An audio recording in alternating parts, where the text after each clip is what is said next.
Selamat berjumpa kembali dalam layanan audio Sahabat Seperjalanan. Hari ini adalah hari Senin 15 September 2025. Tema renungan saat teduh kita dengan judul Doa yang Indah. Firman Tuhan terambil dalam Filipi pasal pertama ayat ke-9 sampai dengan ke-11.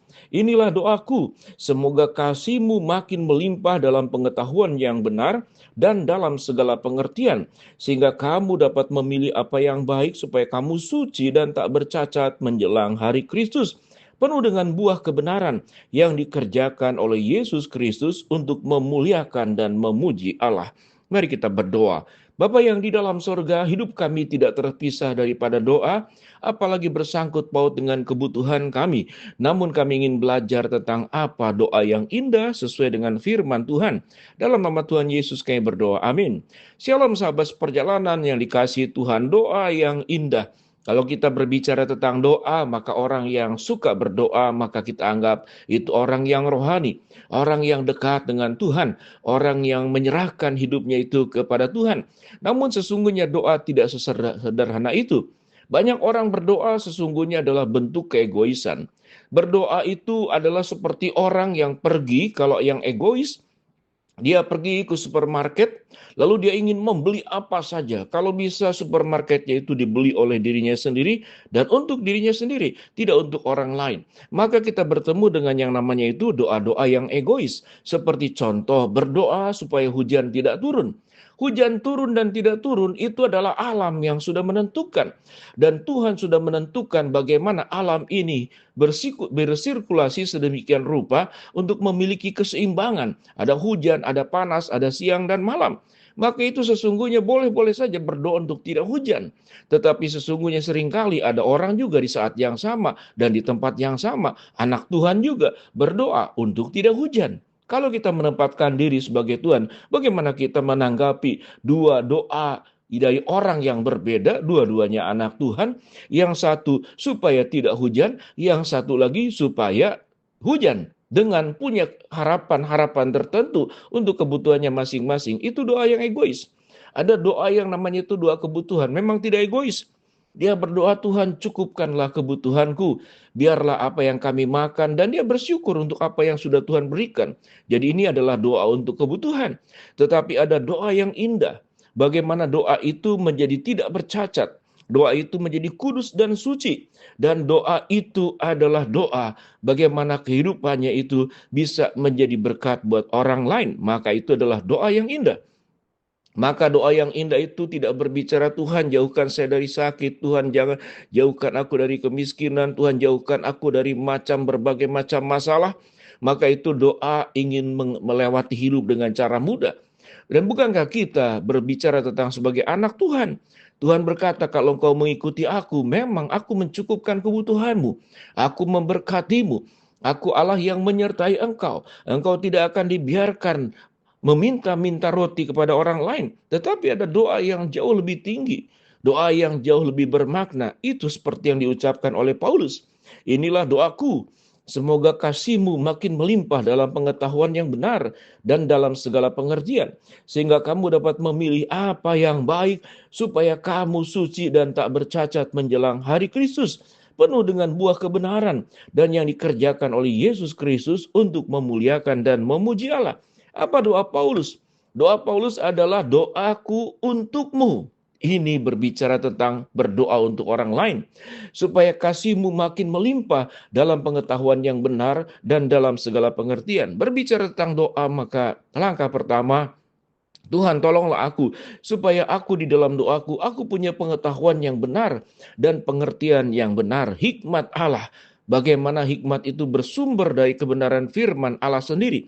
Sehingga doa-doa yang disebutkan tadi, doa-doa egois, doa-doa yang mementingkan kepentingan pribadi, itu memang diizinkan oleh Allah seperti anak. Tetapi firman Tuhan berkata sehingga kamu dapat memilih apa yang baik, supaya kamu suci dan tak bercacat di hari Kristus. Maka di sini doa yang pertama, ya Tuhan biarlah hidupku di dalam doaku itu aku bisa memilih yang baik, hidupku suci tak bercacat sampai kemudian menjelang hari Kristus. Maka doa yang sesungguhnya adalah doa yang menolong kita supaya Tuhan menolong kita dijauhkan aku dari segala yang jahat. Kalau pencobaan ujian itu bisa terjadi kepada siapapun juga. Seorang anak Tuhan bisa terkena musibah, orang lain juga bisa terkena musibah. Dalam satu kendaraan atau satu pesawat, ada banyak orang yang kemudian punya iman yang berbeda-beda.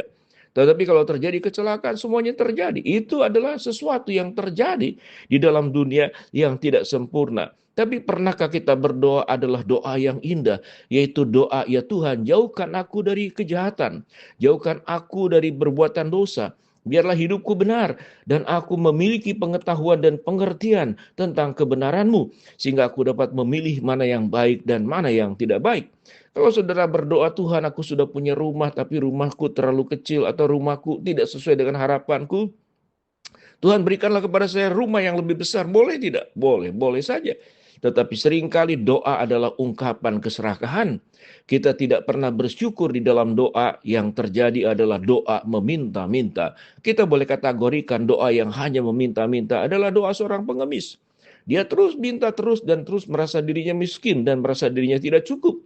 Tetapi dia lupa untuk mendoakan orang lain. Tuhan, kalau aku masih punya rumah, ada orang lain yang tidak punya rumah. Tuhan, kalau aku belum bisa keluar negeri, ada orang lain yang tidak pernah keluar kota mungkin atau keluar pulau. Mereka berjuang berjibaku untuk hidup sehari-hari, untuk nafkah sehari-hari. Sedangkan kita berdoa mungkin untuk membeli kendaraan yang lebih baik, rumah yang lebih baik, pakaian yang lebih baik, pendidikan yang lebih baik, semuanya yang lebih baik. Artinya sudah mendapatkan yang baik, tapi ingin terus mendapatkan yang lebih baik. Itu bentuk keserakahan. Boleh tidak? Boleh, boleh saja. Tetapi kalau kita sudah mendapat sesuatu yang lebih daripada orang lain, maka siogianya kita harus berdoa, Tuhan, biarlah aku tidak hanya sebagai orang-orang yang menerima berkat, menampung berkat dari Tuhan, tapi kami pun dipanggil untuk menjadi berkat buat orang lain. Itulah yang disebut dengan doa yang indah.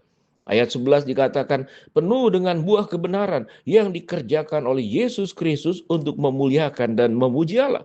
Pernahkah kita berdoa, Tuhan, jadikan hidupku sebagai puji-pujian buat Allah. Jadikan hidupku menjadi kemuliaan buat Tuhan, bukan kemuliaan buat diri sendiri. Banyak orang berjuang untuk kemuliaan buat diri sendiri. Memakai pakaian yang mewah, memakai mobil yang naik kelas, mendapatkan rumah dengan 3 lantai, kemudian ada kolam renangnya, lalu di rumahnya itu banyak aksesori, kemudian berbagai macam pernak-pernik yang mewah, yang kemudian kita senang sekali menjelaskan ini dibeli dari negara mana, ini dibeli dari negara mana. Bahkan kemudian ada binatang-binatang langka yang diawetkan di rumahnya, padahal itu melanggar hukum yang tidak boleh kemudian dimiliki. Maka orang-orang yang berdoa dengan serakah, maka dia sedang berdoa di dalam keberdosaan. Biarlah kita menjadi orang percaya Tuhan. Biarlah selain aku berdoa buat kebutuhanku, jauhkan Tuhan dari doa yang serakah. Jauhkan aku Tuhan dari doa sebagai seorang pengemis yang tidak pernah puas dengan seluruh berkat. Sehingga tatkala kami berdoa, maka temanya adalah tentang diriku, dan tentang diriku. Bukan seperti Paulus berdoa supaya dia bisa memberkati orang lain, supaya orang bisa diselamatkan, supaya orang bisa mengenal Kristus, karena kita satu hari kelak nanti akan bertemu dengan hari Tuhan yang menjemput kita. Mari kita berdoa. Bapa dalam surga, terima kasih kebenaran firman Tuhan yang kami pelajari hari ini. Hamba-Mu berdoa buat sahabat seperjalanan yang sakit, Tuhan jamah sembuhkan. Sahabat seperjalanan yang sedang menghadapi masalah, Tuhan bukakan jalan. Sahabat seperjalanan yang sedang berdoa mengharapkan sesuatu, Tuhan kabulkan sesuai dengan waktu rencana Tuhan yang terbaik. Di dalam nama Tuhan Yesus kami berdoa. Amin.